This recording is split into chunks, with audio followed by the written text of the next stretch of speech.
Hello అండి. జ్యోత్స్న వేలంపాటలో గెలుస్తుందా? గెలవదా? అసలు వైరవ్ చేతుల్లోకి శివనారాయణ ఆస్తులు వెళ్లడం ఏంటి? అదెలా సాధ్యం? అసలు ఈ వైరవ్ ఎవరు? చూద్దాం పదండి. వేలంపాటకి శివనారాయణ, దశరథ్, జ్యోత్స్న, కార్తీక్ అయితే నలుగురు వస్తారు. ఇంతలోనే వైరవ్ అనే ఓ కొత్త క్యారెక్టర్ అయితే ఈరోజు ఎంట్రీ ఇస్తారు. ఆయన ఒకప్పుడు దశరథ్ కి చాలా మంచి ఫ్రెండ్ అంట. నమ్మించి దశరథ్ వాళ్ళని మోసం చేయటం వలన ఇప్పుడైతే ఇద్దరు శత్రువులుగా అయితే మారిపోతారు. ఇక అక్కడి నుంచి వైరవ్ ఎక్కడికో దూరంగా వెళ్ళిపోయి అక్కడ కూడా సక్సెస్ అవ్వలేక మళ్ళీ అయితే ఇండియాకి అయితే వస్తారు. ఈ వేలంపాటలోనే కలుస్తారు అందరూ. అలాగే వీళ్ళకి పోటీగా వైరవ్ అయితే వస్తాడు. ఇక వేలంపాట స్టార్ట్ అయ్యే ముందు జ్యోత్స్నతో శివనారాయణ ఎక్కడైతే చెప్తానో అక్కడ ఆపే జ్యోత్స్న, అంతకు మించి పాడొద్దు అని అయితే చెప్తారు.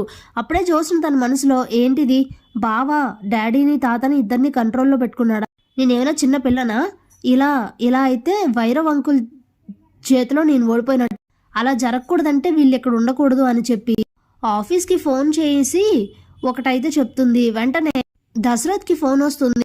ఫుడ్ సేఫ్టీ వాళ్ళు రెస్టారెంట్ మీద రైడ్ చేశారని, వెంటనే అక్కడికి రావాలని అయితే ఫోన్ వస్తుంది. వెంటనే ఇక వాళ్ళ ముగ్గురు అయితే అక్కడి నుంచి వెళ్ళిపోతారు. జ్యోత్స్న ఒక్కరితో మిగులుతుంది. వేలంపాట విషయంలో నేనే గెలవాలన్న పట్టుదలతో ఉంటుంది జ్యోత్స్న. ఇంతకు ముందు బయట అయితే వైరవ్తో ఒక చిన్నగా సవాల్ అయితే విసురుతాడు వైరవ్. నువ్వు జ్యోత్స్న రెస్టారెంట్స్ని ఇంకా నష్టాల్లోకి తీసుకెళ్ళిపోయావంట కదా, నీకు ఎలాగో చేత కాలేదు కాబట్టి మొత్తం అన్ని నాకు ఇచ్చేస్తే నేనే రన్ చేస్తాను కదా, మీకు చేతకాక అమ్మేసినా సరే నేను కొనుక్కుంటాను అని చెప్పి ఓ చిన్న సవాల్ అయితే విసురుతాడు. అది గుర్తు చేసుకుంటుంది జ్యోత్స్న. ఎలా అయినా సరే నేనే గెలిచి నీకు షాక్ ఇస్తా చూడు అనుకుంటూ ఉంటుంది మనసులో. ఇక వేలంపాట అయితే మొదలవుతుంది. అందరూ ఒక వేలంపాట పాడి 1 crore దగ్గర అయితే అందరూ ఆగిపోతారు. వైరవ్, జ్యోత్స్న ఇద్దరు ఇంకా ముందుకు వెళ్తూ ఉంటారు. ఇంతలోనే శివనారాయణ కార్తీక్ అయితే ఓ విషయం చెప్పి పంపిస్తారు. వెంటనే కార్తీక్ వచ్చి జ్యోత్స్న పక్కన కూర్చుంటాడు. దాంతో షాక్ అయిపోతుంది జ్యోత్స్న. ఇదేంటి బాగా వచ్చాడు, ఇప్పుడు నన్ను ఆపేస్తాడేమో అని ఆలోచిస్తూ ఉంటుంది. అప్పుడే 4 కోట్ల మీదకి రెస్టారెంట్ వెళ్ళేసరికి ఇక 5వ కోట్ అని పాడుతూ ఉంటే జ్యోత్స్న అక్కడతో ఆపేస్తాడు కార్తీక్. తాత ఇంతకు మించి పాడొద్దన్నారు జ్యోత్స్న.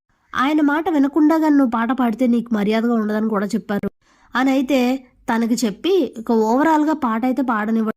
దాంతో 5 కోట్లకి 4 కోట్లకి ఆ రెస్టారెంట్ని దక్కించుకుంటాడు వైరవ్. దాంతో జ్యోత్స్న కోపానికి ఆవేశానికి అసలు అవధలే ఉండవు. అనవసరంగా బాగా వచ్చి చెడదీశాడు కదా, ఎలా అయినా సరే నేనే ఆ రెస్టారెంట్ని దక్కించుకోవాలనుకున్నా, ఇప్పుడు అనవసరంగా వైరవ్ అంకుల్ చేతిలో ఓడిపోయాను కదా అనుకుంటూ ఉంటుంది. ఇక అక్కడి నుంచి ఇద్దరు బయటకు వస్తూ ఉంటే అప్పుడే వైరవ్ పిలిచి, ఏంటి ఇందాక వెళ్లే ముందు ఓ పెద్ద సవాల్ విసిరావు, ఇప్పుడు చూసావా ఎలా ఓడిపోయావో, అలా ఉంటుంది వైరవ్తో పెట్టుకుంటే అని చెప్పేసి అయితే అక్కడి నుంచి వెళ్ళిపోతాడు. ఇక జ్యోత్స్న చాలా ఇన్సల్టింగ్ గా ఫీల్ అవుతుంది. ఇంటికి వచ్చిన తర్వాత సుమిత్ర, ఏమైందమ్మా, నువ్వు అనుకున్నట్టుగా వేలంపాటలో గెలిచావా అని మాట్లాడుతూ ఉంటే ఇక చాలా కోపంగా ఏం సమాధానం చెప్పకుండా పైకైతే వెళ్ళిపోతుంది. ఇక వేలంపాటలో ఓడిపోయిందన్న విషయం అందరికీ అర్థమైపోతుంది. ఇక పారిజాతం వెళ్ళి అడిగితే అన్నింటికీ కారణం తాతే, ఈలోపు కరెక్ట్గా బాగా వచ్చి ఆపేశాడు, అనవసరంగా ఇదంతా జరిగింది అని అయితే చాలా కోప్పడుతూ చెప్తుంది. ఇక అలా 2 రోజులు ఆలోచించిన జ్యోత్స్నకైతే ఓ మంచి ఆలోచన వస్తుంది. ఇదంతా కాదు, ఇప్పుడు నేను ఎలా అయినా ఈ రెస్టారెంట్స్ని 1 monthలోగా ముందుకు తీసుకెళ్ళకపోతే నాకే కదా నష్టం, నన్ను CEO పదవి నుంచి తీసేస్తే ఇక నాకున్న వాల్యూ కూడా పోతుంది, నేను ఏం చేయాలి అసలు అని ఆలోచిస్తూ మంచి ఆలోచన అయితే తడుతుంది. వెంటనే వైరవ్ని కలుస్తుంది జ్యోత్స్న. అంకుల్, జరిగిన విషయాలన్నీ వదిలేసి నేను మీతో కొన్ని విషయాలు మాట్లాడాలనుకుంటున్నాను అని అంటే, ఏంటో చెప్పు అని అడుగుతారు. బయట అందరూ ఏంటి ఎలా ఉన్నారనేది పక్కన పెడితే మనిద్దరం కలిసి బిజినెస్ని బాగా రన్ చేయొచ్చు అనుకుంటున్నాను. అలాగే మీరు ఇక్కడ కొత్తగా వచ్చి బిజినెస్ పెట్టారు కాబట్టి జ్యోత్స్న రెస్టారెంట్స్తో టైఅప్ అయితే అది మీకు కూడా మంచిదే. అలాగే మీకు చాలా ఎక్స్పీరియన్స్ ఉంది కాబట్టి మీ సలహాలు నాకు మంచివే.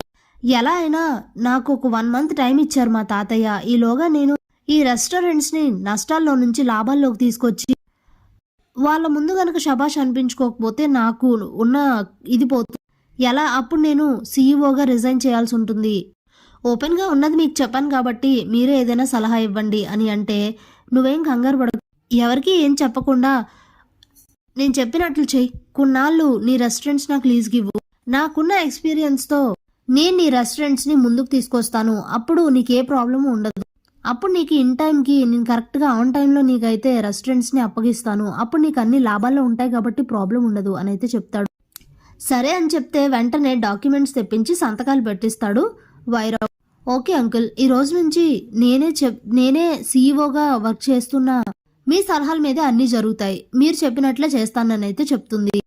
సరే అని చెప్పి అక్కడి నుండి వెళ్ళిపోతాడు వైరావ్. అప్పుడే వైరావ్కి మంచి రోజులు స్టార్ట్ అవుతాయి. శివనారాయణ, దశరథ్, ఇప్పుడు మీ ఇద్దరికి ఉంటుంది, మీ ఆస్తులన్నీ నా చేతుల్లోకి వచ్చేసాయి అని చెప్పి అనుకుంటూ హ్యాపీగా ఫీల్ అవుతూ ఉంటాడు.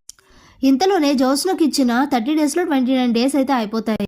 ఇక లాస్ట్ డే వైరావ్ దగ్గరికి వెళ్ళి, అంకుల్, నాకు రెస్టారెంట్స్ని అప్పగిస్తే నేను మా తాతయ్యకి రేపు ఈరోజు ఇవన్నీ చూపించి మా తాత దగ్గర నేను మాట్లాడతాను అని చెప్తే, ఏ రెస్టారెంట్స్ అని అడుగుతాడు. స్టన్ అయిపోతుంది జ్యోత్స్న. అదేంటి అలా అంటున్నారు, ఇంకే రెస్టారెంట్స్, జ్యోత్స్న రెస్టారెంట్స్ అని అంటే, జ్యోత్స్న రెస్టారెంట్స్ కాదు, వైరావ్ రెస్టారెంట్స్ అంటాడు. స్టన్ అయిపోయి అలా ఉండిపోతుంది జ్యోత్స్న.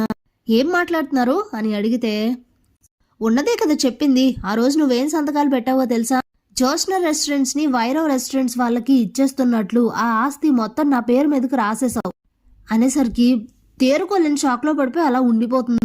ఏం మాట్లాడుతున్నారు అని అడిగితే, నీకు తెలియదులే, నువ్వేం సంతకాలు పెట్టావో నీకే తెలియదు, చదువుకోకుండా సంతకం పెట్టావు కదా, ఇప్పుడు నీ రెస్టారెంట్స్ అన్ని నా చేతుల్లోకి వచ్చేసాయి, అవి ఇక నావి అనేసరికి స్టన్ అయిపోయి ఉండిపోతుంది జ్యోత్స్న. ఇక శివనారాయణ ఇంటికి వైరావ్ కూడా వచ్చి జరిగిందంతా చెప్పేసరికి నోట మాట పడిపోతుంది కుటుంబం అందరికీ.